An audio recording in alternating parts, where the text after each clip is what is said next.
Од ноќеска на Пониква почнаа нови снежни врнежи, а снегот во текот на денот достигна дебелина од над 30 сантиметри. Сепак, граѓани се пожалија дека пристапот до рекреативниот центар е отежнат. Според информациите што тие ги добиле од подрачната единица на Македонија пат, чистењето на снежните наноси не е обврска на предпријатието, со оглед што на тендерската постапка била избрана приватна фирма. Возилото за расчистување на снегот поминало по патниот правец над делницата од шумската куќа до паркингот пред одмрлиштето на Министерството за внатрешни работи, но исчистена е само една страна од коловозната лента. На одделни места има остатоци од снег и мраз, поради што дел од патничките возила кои тргнале кон Пониква се соочиле со проблеми при искачувањето. Новите снежни врнежи ќе им донесат дополнителни зимски радости на гостите, кои дочекот на новата година и празничиот викенд го поминаа во планинскиот амбиент. Од Автомото Сојузот на Македонија пак излегоа со препорака до возачите внимателно да возат, да ја прилагодуваат брзината на движење според условите на коловозите и да ја почитуваат поставената сообраќајна сигнализација. Дополнително внимание е потребно при возење на делниците кои поминуваат низ клисури и засеци, особено на патните правци од Кочани кон Делчево и од Виница кон Берово, каде е можна зачестена појава на одрони од карпи и земја. Комората на сметководители бара Министерството за финансии да ги продолжи роковите за поднесување годишни финансиски извештаи, како и за враќање на финансиската поддршка за плати што ја добија минатата година. Причина за барањето се специфичните услови за работа, ограничените можности во услови на ковид пандемија. На пролонгирање на рокот за поднесување финансиски извештаи, сметководителите инсистирале уште пред неколку години, но досега не добиле одговор од Министерството. На пресконференција што ја организираше Комората на сметководители, беше истакнато дека барањето е рокот да се помести до 31 март, наместо до крајот на февруари како што е сега. Законот за трговски друштва вели дека поднесување на годишните сметки во хартиена форма е до 28 февруари, доколку во електронска форма е од 15 март. Што е многу кус рок, мора да се сложиме, за споредба со Хрватска, например, каде што рокот е 31.3, во Словенија и Германија 36, Шведска и Франција 31.7. Од овие причини останува нејасно зошто Министерството за економија останува глува на сите наши барања да се продолжи овој рок, бидејќи Комората уште во октомври 2021 година поднесе барање за навремено интервенирање од страна на министерот, кој може, согласно член 477 од Законот за трговски друштва, без интервенции во законот, да го продолжи овој рок до 31.3. Сметководителите истакнаа дека се соочуваат со проблеми поради ограничените човечки и временски ресурси и намалени капацитети, а дополнително отежнителна е најавата за продлабочување на кризата со новиот бран на пандемијата. Кочанското здружение на сметководители, кое е дел од Комората на сметководители, има меѓуопштински карактер, а во него членуваат 60 бироа и самостојни сметководители. Управниот одбор на здружението неодамна донесе одлука за зголемување на цените за услугите кон своите комитенти. Покачувањето се однесува од почетокот на оваа година, што значи дека е опфатено и изготвувањето на годишните завршни сметки за правните субјекти.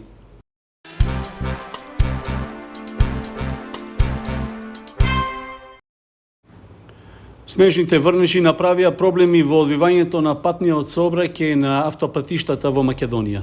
Во текот на денот беа пријавени 3 сообраќајни несреќи, од нив 2 на патниот правец Скопје-Штип, а третата на делницата од Скопје кон Велес.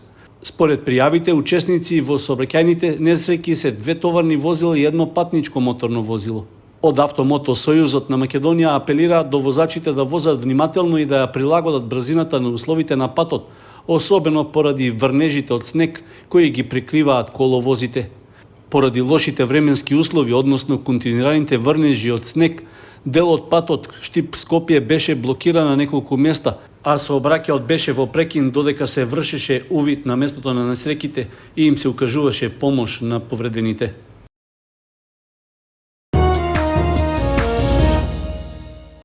Околу 20.000 евра се планирани во буџетската ставка на општина Кочани за набавка на нови возила до крајот на годинава.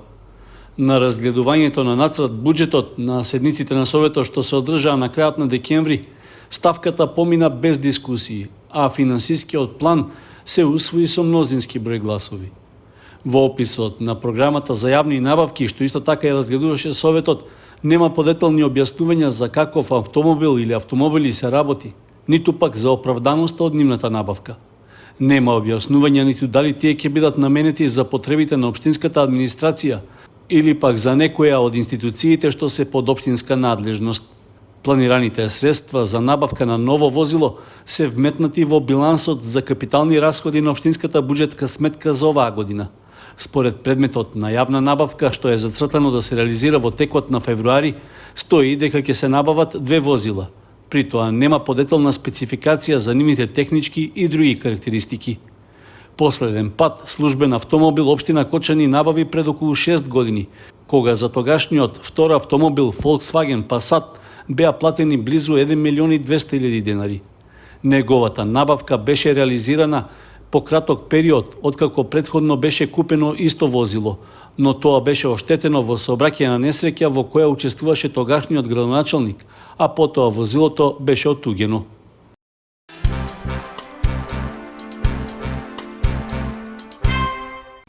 Надворешната канцеларија за криминалистички работи од Кочани до основното јавно обвинителство поднесе кривична пријава против 42-годишниот АВ од Република Словенија. Против него постојат основи на сомнение дека сторил кривично дело за неовластено производство и пуштање во промет на наркотични дроги, психотропни супстанции и прекурсори. Делото е казниво по членот 215 од Кривичниот законник. На 9 јануари годинава, по претходно добиена судска наредба, полициски службеници од надворешната канцеларија за криминалистички работи во Кочани извршиле претрес во куќата на осумничениот. При тоа АВ бил затекнат во просториите, при што е утврдено дека имал привремен престој во нашата држава. При претресот е пронеден амфетамин, дигитална вага со остатоци од амфетамин, како и други предмети со остатоци од дрога. Исто така пронајдени се и 2 пакувања со по 10 семки од растението канабис. АВ бил лишен од слобода и потоа задржан во полициската станица во Кочани. Со соодветна кривична пријава е предаден кај надлежното јавно обвинителство. Обезбедувањето соодветна опрема за новото возило на територијалната противпожарна единица од Кочани ќе чини околу 720.000 денари. Пресметките во планот за јавни набавки на општина Кочани покажуваат дека толку пари се потребни за да се инсталира пумпа и резервоар за вода со специјални млазници. Со тоа ќе се овозможи негово целосно ставање во функција и мобилност за интервенирање на терен. Возилото беше добиено неодамна како донација од Швајцарската агенција за развој и соработка, а со поддршка во рамки на проектот за јакнување на општинските совети, што се спроведе преку програмата за развој на Обединетите нации UNDP. Донацијата е во вредност од околу 1.800.000 денари во нето износ. Општина Кочани презеде обврска да го комплетира со неопходната опрема, а што е планирано да се набави во текот на февруари. Дополнително, од општинскиот буџет ќе се издвојат близу 255.000 денари за набавка на нови млазници и специјално витло со црево за другите противпожарни возила. Исто толкова сума е планирано да се потроши за купување комуникацијски уреди за територијалната противпожарна единица. Дополнително, за безбедно влегување во објекти, пожарникарите ќе добијат наменски заштитни маски со вградени микрофони, за што е планирано да се платат 170.000 денари. Набавката на целата опрема наменета за пожарникарите треба да се реализира во првата половина од оваа година.